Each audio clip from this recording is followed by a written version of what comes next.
필사의 추적으로 미제 사건을 해결하는 대한민국 강력계의 살아있는 전설 강윤석 형사님이십니다. 아유, 안녕하세요. 감사합니다. 안녕하십니까. 안녕하세요. 안녕하세요. 아니 저기 소개를 좀 해주시죠. 이제 89년에 경찰관에 입직을 해서 야. 35년 차 된 경찰관입니다. 형사님은요 시대의 탈옥범이었죠.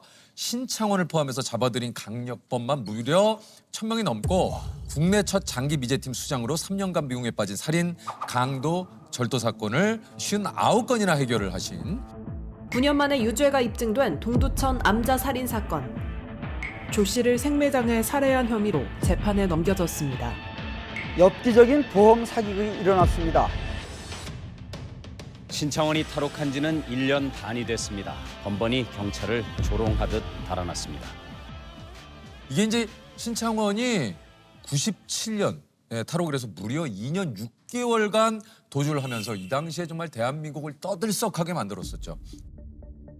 신 씨는 지난 89년 서울에서 사람을 살해하고 수차례의 강도 혐의로 지난 90년 무기징역을 선고받았습니다. 강도 치사죄로 복역 중이던 무기수가 교도소에서 탈출했습니다. 변기 옆 통풍구 철망을 절단기로 끊고 감방을 탈출한 뒤 철문을 뛰어넘어 달아났습니다. 쇠창살을 자를 물건을 찾던 신창호는 탈주 석 달 전 교도소 내 영선 창고에서 쇠톱 2개를 확보합니다. 이 쇠톱을 운동화 밑창 속에 숨겨 감방 안으로 갖고 들어와 매일 저녁 6시부터 8시까지의 음악 방송 시간에 20분씩 작업을 했고 자른 창살 틈새는 껌으로 메워 은폐합니다. 이어 좁은 화장실 환풍구를 쉽게 빠져나가기 위해 몸무게를 줄이는 데 착수합니다. 모든 준비를 끝낸 신창호는 97년 1월 20일 탈주를 감행합니다.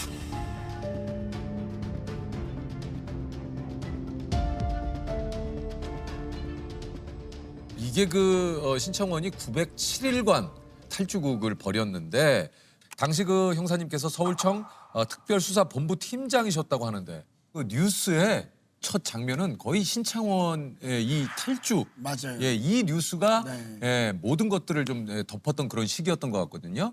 인터넷이나 언론에 알려진 것처럼 일부 언론에 알려진 것처럼 뭐 되게 막 영웅시대거나 그런 게 분명히 있었고 그런 분위기가 좀 있었죠. 네네. 뭐 신창원이 입었던 옷도 유행을 하고. 그가 검거될 당시 입었던 알록달록한 쫄티는 그해 여름 쫄티 유행을 이끌었습니다. 탈옥수 신창원의 도주가 장기화되면서 신창원을 소재로 한 만화가 등장했고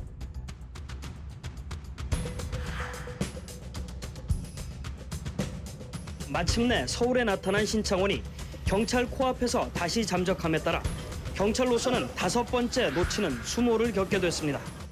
그땐 정말 힘들었던 시기인 것 같아요. 형사라면 당연히 그런 사건에서 더군다나 경찰을 그렇게 힘들게 하는 그런 피해자를 범인을 못 잡고 있다는 데 대한 회의 또는 경찰의 그 무능함을 꾸짖는 그런 기사가 거의 도배가 돼 있어서 어떻게든 지휘부뿐이 아니라 현장에서 일하는 모든 경찰관들 특히 형사들은 꼭 잡아야겠다는 생각을 갖고 있었죠. 이렇게 도주국을 펼치다가 가전제품 수리 기사분의 신고로 검거가 됐죠. 맞습니다. 당시 이제 신창원이 순천에 맞아요. 용의처를 정하고 네. 거기서 지내던 시절에 네. 그때 그 가전제품 수리 기사분이셨던 분이 이제 신창원을 발견을 하고 근데 신고를 순천에 계시면서 서울에 있는 112를 하셨어요. 서울로. 서울로 112 신고를 하셔서 그때 이제 수사본부로 연락이 왔고 사실 그때 당시에 신창원 관련된 신고가 하루에도 허위 신고, 오인 신고 포함해서 하루에도 몇백 건씩 들어오던 시절이었기 때문에 근데 그 제보 전화 그 신고만큼은 뭔가 다른 촉이 왔죠. 1년 동안 수사본부 근무를 하면서 매일같이 신창원의 모습, 습관 여러 가지를 들었잖아요. 그러니까 머릿속에 이게 박혀있던 거죠. 근데 그 신고 내용에 신창원의 인상착의라든가 이걸 얘기해 주는데 듣는 순간에 이거 맞는 것 같은데? 라는 생각이 분명하게 들었어요. 그래서 그게 느낌이고 촉인 것 같아요. 감사합니다. 감사합니다. 감사합니다. 신창원이는 어떻게 합니까? 예? 저는 AS 기사인데요. 예. 인상착의가 어때요, 아저씨? 거의 신창원이랑 똑같아요. 그 사람이 키가 172, 175 그 정도예요. 네, 그 정도 맞아요. 가져오세요. 이거는 맞는 것 같다라는 느낌이 들었고 그 즉시 이제 해당되는 경찰청 그리고 해당되는 경찰서에 저희가 통보를 해줬고요. 다행스럽게 저희가 통보해주고 나서 한 30분 만에 검거했다는 얘기를 들었을 때 정말 뭐 10년 묵은 체중이 뭐 내려간 듯한 그런 기분? 탈옥수 신창원이 마침내 경찰에 붙잡혔습니다. 이로써 2년 6개월에 걸친 신창원의 도주 행각은 막을 내리게 됐습니다. 이 당시에 그 실제 만난 신창원은 좀 어땠습니까? 근데 제가 만나본 신창호는 우리가 흔히 저희들끼리 얘기하는 그 자범에 지나지 않았고요. 그냥 운 좋게 도망 다니다가 안 잡혔던 것뿐이죠. 경찰은 신창원이 그동안 무려 50여 차례에 걸쳐 7천여만 원의 금품을 훔친 것으로 보고 있습니다. 신창원이가 검거되고 난 다음에는 그 부산교도소로 이감되고 나서 신창원이 또 다른 여죄를 저지른 게 확인이 됐었습니다. 그 성폭행 사건이 있었는데 아, 그렇군요. 네, 그 피해자분을 모시고 교도소까지 가서 대질 조사를 했고요. 대질 조사를 통해서 뭐 우리가 알고 있던 내용이 사실이었다는 것까지 밝혀냈던 그런 경험이 있습니다. 네, 이건 제가 직접 만들었던 탈옥범 신창원 수사 백서라는 책자고요. 신창원 탈옥범을 검거하고 나서 또 다른 비슷한 유의 사건이 발생을 하면 안 된다는 경각심이 필요했고요. 그간 수사했던 내용 전반에 대해서 다 취합을 하고 도주 중에 일어났던 범죄 행각, 도주하는 범인의 입장에서 자기의 심정이 담긴 내용도 있었고요. 그 사건 수사를 했던 경찰 입장에서는 어떤 점이 잘 됐고 어떤 점이 못돼서 어떤 아쉬운 점이 있었는지에 대해서 기록으로 남길 필요가 있어서 작성을 했던 겁니다. 이게 미제 사건에 관해서 해결사라는 별명이 있을 정도로 이 미제 사건 전문가라고 하십니다. 이게 그중 끈질긴 수사로 밝혀낸 이 미제 사건이 또 하나가 있다고 해요. 2011년이었나요? 2011년에 무속인이 있었어요. 네. 무속인이 있었는데 이제 맨 처음에 이제 신고가 들어온 건 뭐 갑자기 사망을 했다. 무속인이 자기가 사망하기 이전에 33억이라는 고액의 보험에 가입을 했고 그다음에 또 더 중요한 건 죽은 다음에 그 다음날 바로 화장을 했어요. 근데 보통 장례 절차에 그런 경우는 드물잖아요. 그렇죠. 그 장례식장에 왔던 조의를 표하기 위해서 왔던 사람들이 그 망자의 언니 그리고 보험 설계사 그다음에 망자의 애인 뭐 이 정도가 왔던 거죠. 흔히 볼 수 있는 평범한 그 장례식장의 분위기는 풍경이 아니잖아요. 아니에요, 이런. 더더군다나 부모님이 돌아가시지도 않고 살아계셨는데도 불구하고 부모님은 오지도 않고 그래서 너무 이상한 점이 많았어요. 대개 이제 강력 형사들은 이건 냄새가 난다고 표현을 하고 분명한 그 범죄 의심점이 있다고 판단을 해서 왔던 사람들의 동선을 다 추적하고 미행도 하고 했는데 그런 와중에 그 언니가 요즘은 다 핸드폰들이 있어서 공중전화도 많이 없을 뿐더러 그렇죠. 핸드폰들을 많이 사용하는데 핸드폰에 손을 두고 있음에도 불구하고 공중전화로 누군가를 통화를 하는 거죠. 당연히 의심을 해서 그 공중전화의 그 통화 내역을 저희가 이제 확인을 했고요. 뭐 발신지를 확인하다 보니까 이게 광주였던 거예요. 광주. 그래서 전라도 광주여서 그래서 이건 뭔가 있다라고 판단을 해서 광주까지 가서 이제 누구랑 통화를 했는지 확인을 했고 저희가 뭐 남의 집에 영장도 없이 함부로 들어갈 수는 없고 바깥으로 나와야 이제 확인이 가능하기 때문에 또 그 사람이 맞는지 안 맞는지 확실치도 않고 이제 인터폰을 통해서 뭐 접촉 사고가 좀 나서 파손된 것 같은데 한번 나와봤으면 좋겠다. 그래서 그 인터폰으로 얘기를 나눴던 여성분이 바깥으로 나왔는데 죽었다고 하는 무속인이 살아서 거기 나온 거죠. 아, 이게 죽은 게 아니군요. 죽은 게 아니었죠. 위장이네요. 그렇죠. 누군가를 자기 대신 죽은 것처럼 꾸민 거죠. 이야, 이게 그 보험 사망금을 타내기 위해서 맞습니다. 고액의 보험을 들고. 네. 그럼 실제로 화장을 한 시체는 어떻게 되는 겁니까?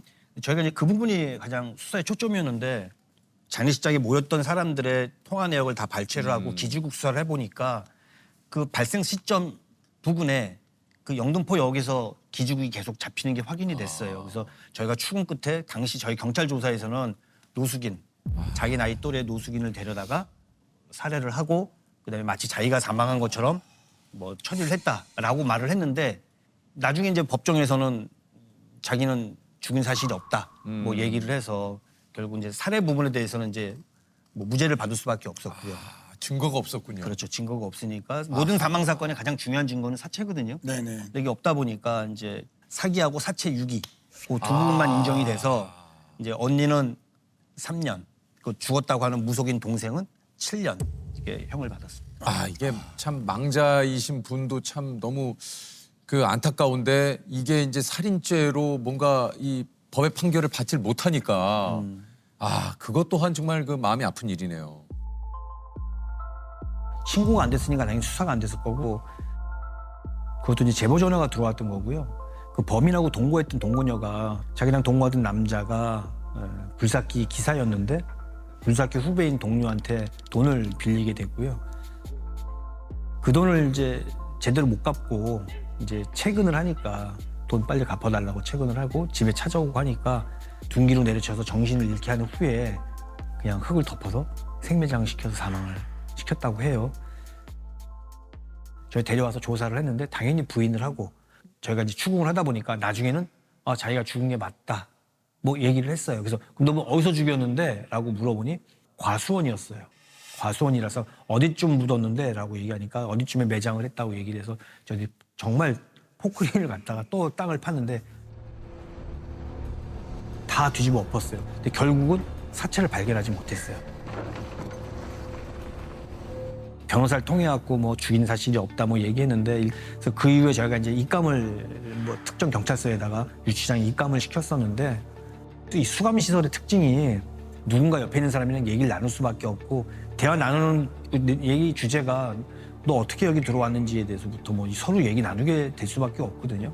그래서 그런 거 감안해서 같이 입감돼 있던 다른 유치인을 이제 저희들이 이제 불러서 조사를 해보니까 자기가 지금 이런 건으로 들어와 있는데 이건 뭐 사체가 없으면 이거 증거 없으면 이거 자기는 처벌받지 않는다 뭐 이런 얘기도 주고받고 이런 내용이 있었어요. 정황 증거가 충분하죠. 그래서 저희도 영장을 신청을 했고 법원에서도 얘는 죄가 있다 판단을 해서 그러니까 시신 없는 살인 사건인데도 불구하고 이게 인정이 된 거예요. 이렇게 해서 미제 사건을 또 해결을 하셨는데 아직도 좀 꼭 잡고 싶은 이 또 사건이 있다고 그래요. 그 제 개인적으로 꼭 잡고 싶은 사건이 있잖아요. 형사님이 개인적으로 꼭 좀 잡고 싶은 그렇죠. 사건 이제 뭡니까? 이게 제 형사 수첩인데요. 흔히 뭐 영화나 이런 데서 보면 형사들이 뭐 메모도 그렇죠, 하고 그렇죠. 그런데 그런 수첩인데 와 이거 뭐 빽빽하게 있네요. 이거 여기 뭐 잡다하게 이제 많이 써 있긴 네. 한데요. 그때 무슨 뭐 규칙에 의해서 써놓은 건 아니고 뭐 필요한 여기에 보니까 뭐 명함도 붙어 있고 뭐 예. 여기 보면 이 인물인데요. 이 몽타주입니까? 네, 몽타주입니다. 보시면 2004년경에 동대문 일대에서 있었던 성폭행범 사건이에요. 예. 그리고 되게 어렵게 열심히 사는 여자분이었고 지방에서 올라와서 이제 뭐 알바 뭐 이런 거 일을 하면서 돈을 벌고 공부를 좀 더 하고 싶은 생각을 갖던 친구예요. 그래서 밤늦게까지 일을 하고 늦게 들어와서 집에 있었고 그리고 이제 이 여성이 매일같이 늦게 들어온다는 걸 누군가 아는 사람이 범행을 한 거죠. 뭐 우연치 않게 쫓아와서 했다기보다는 물론 그럴 수도 있겠지만 이거는 이 사람을 많이 지켜봤던 사람의 소행이라고 판단을 해서 이건 꼭 잡아야겠다는 생각을 했던 사건이고 또 잡을 수도 있을 것이다라는 생각을 했어요. 그래서 그때 당시는 CCTV가 별로 없던 시절이라 뭐 우리가 흔히 말하는 탐문을 통해서 2004년이면 한 20년 정도 된 그렇죠. 사건이네요. 또 머릿속에 또렷이 남아 있거든요. 대중교통을 이용하든지 길거리든지 비슷한 얼굴을 보면 다시 한번 쳐다보게 되죠.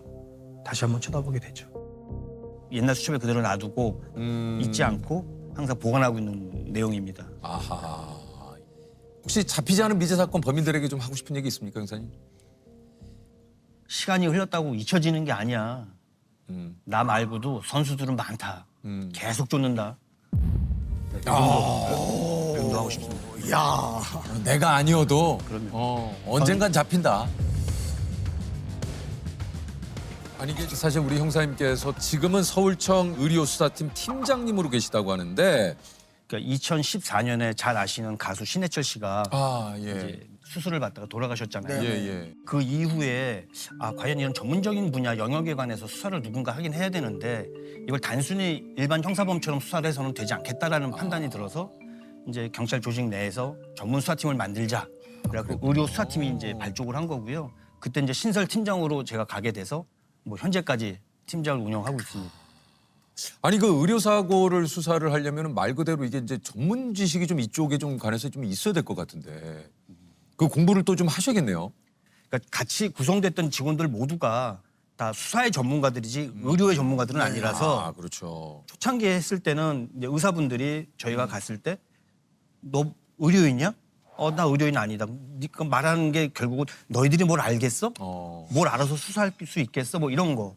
일단은 차트라고 부르는 의무 기록을 봐야 되는데 그걸 보려면 또 다 알아야죠. 전문 기록, 전문 용어가 있다 보니 뭐 그걸 공부할 수밖에 없죠. 보려면 저희는 뭐 전문 의료인이 아니다 보니까 다 같이 모여서 연구하고 공부하고 해서 이제 사건을 진행을 하고요. 이게 또 다른 전문가로부터 이 사람들의 행위 자체가 이게 필요한 행위였는지 그런 판단받는 과정을 저희가 진행을 하는 거고 이런 의료사고에는 법원의 판단은 어땠는지 의료에 관련된 대법원 판례만 따로 모아서 판례집을 만들었었죠.